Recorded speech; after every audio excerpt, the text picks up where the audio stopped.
make a video talking about fitness and how it kind of integrates with Asian American culture. So just some background, this is Denise. She's lovely. And I'm Sejal. We are personal trainers, and we are Asian American. She's Filipino and I am Indian. Okay, so kind of talking, like, before we even talk about like training, just like fitness in general, because obviously, you didn't just jump into being a trainer one day, obviously you fell in love with working out first. Yeah. What did kind of like your family and peers think of that? So, my mom, her impression when I was like, I'm gonna go to the gym, it's been pretty consistent where she's like, okay, fine, have fun, and then she'd be laughing and being like, oh, you're gonna get so skinny, you're gonna be running a lot, you're gonna be so tired, and a lot of negative energy towards me going to the gym. And I was always like, well, whatever, I'm gonna ignore that. So I feel like it wasn't very talked about nor supported with my family. So I kind of had to do it alone and kind of, enjoy it on my own. Yeah, for sure. I can definitely relate with that. Because, see, at least like with me, so I started out like really, really overweight. So I think like the weight loss part of it, people were pretty supportive because it's like, oh, like she's getting healthier. Mm-hmm. But then like when I started to get really, really obsessed with the gym and whatnot, like that wasn't as supported.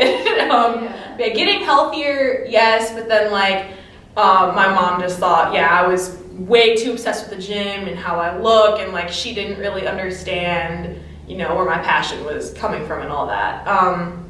Is it normal for Filipino women to work out and lift weights and be as into it as you are? From what I can tell with my family, no, not at all. I don't know anyone who's gone to the gym. I guess in terms of lifting as a sport, like I've heard that my grandma did track once when she was in school. So like to the extent of, that kind of activity, no, it definitely does not happen with women. And they just kind of accept it that way. It's kind of hard because you're fighting like this culture that never really believed in, taking care of that part of your health and seeing that fitness is the way to take care of yourself. So I think just being different from my relatives and that culture was definitely hard for me when I was younger to accept, because I always cared about what they think and I care about like what they say to me, but as I went on I was like, that's not necessarily like right. If they think like this is wrong, then I don't know what kind of, or what's influencing them like to think that, or where it came from. I think I need to do like more deeper digging into why that was a part of their culture before, but I know that it is heavily like influenced in there. Yeah, for sure.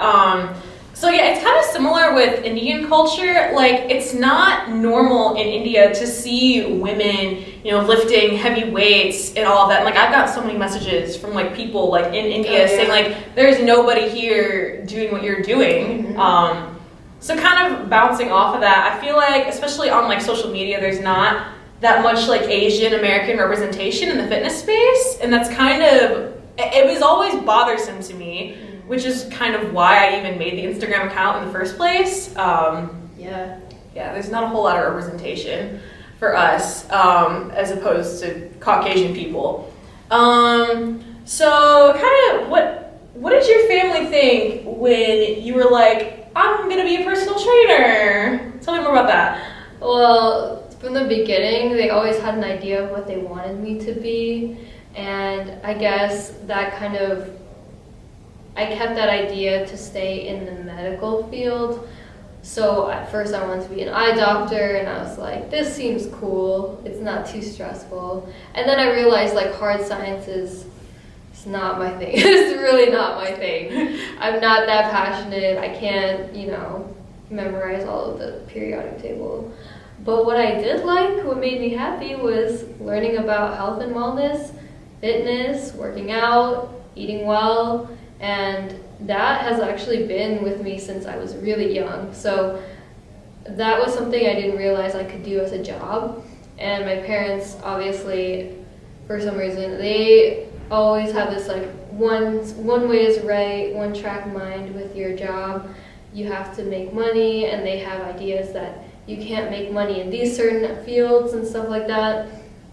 And obviously that's hard for them to hear when I want to go into something that they don't believe is like gonna make me money or gonna make me like happy. And I was like, okay, well, time to prove them wrong, because I'm not gonna last in any other job that I don't want to do, you know? Like, eventually it's gonna get to me where I'm like, I can't do this anymore. Yeah, exactly. Oh my god, I had such a similar experience because what'd you study in college? I did health sciences because I was Okay. Were pre-med. you pre-med? Yeah. Yeah. Whatever Same. medical field, yeah. No, I was pre-med too. My degree is actually molecular genetics, so yeah, very hard science. And like, I mean, yeah, like I liked Molgen. I do like science, but yeah, like, I mean, at the end of the day, like, I decided, like, during, like, my last year of college that, like, I wasn't really passionate about medicine. I kind of just said I wanted to do it, just because it sounds nice, you know, it's stable, you know, make my family happy. But at the end of the day, like, it's not what I'm passionate about, and I didn't really want to give up that much of my life to do something that I'm not passionate about. So then I kind of just, then I did the whole weight loss thing, kind of fell into training, and here we are. Still is hard. It's really hard for my mom to accept that this is what I love and this is what I'm doing. Like, I mean, just little side comments here and there that she makes. It's very hard for her to accept because, like you said, I mean, in their minds, they don't think that you can make a living off of this, and it's not like a traditional occupation, especially for somebody who's Asian. You know, I'm sure, you know, they want you to be a doctor, you know, engineer. Wait, other y'all Asian Americans watching, you know what we're talking about. Yeah. For sure. Yeah, and I think at the end of the day, you know, our parents, they want what's best for us. At the end of the day, like they really have, I mean, their intentions I think are good. I mean, they want us to be financially stable. I think it comes from a good place. It's just these kind of like old values that are kind of hard to just, you know. A lot of fear of what they don't know, which is why I like try to take time to like show them this is what I do, explain to it in like a basic way, like what I actually do and how that actually makes me money and what I do to help people. And so they're learning on the way while I'm growing, and it makes it a little bit easier for them to see, okay, this is a real thing. Yeah. It's not some made up, like, she's gonna go over to the gym and just play around. Yeah, she's gonna play around. Okay. Yeah, really, I think that's what a lot of people think too. Like, they're like, oh, like they just work out and that's it. That's literally it. Okay, so yeah, kind of in general, like her and I both are kind of outside of the norm compared to other, you know, Asian Americans, but like that's okay. At the end of the day, like you need to do what makes you happy. You don't pick a career choice or make like big life decisions based on making other people happy. Like at the end of the day, this is your life. So you do you, boo. Yeah, don't forget to subscribe, all that fun stuff. I don't have an outro. I'm very awkward. Goodbye.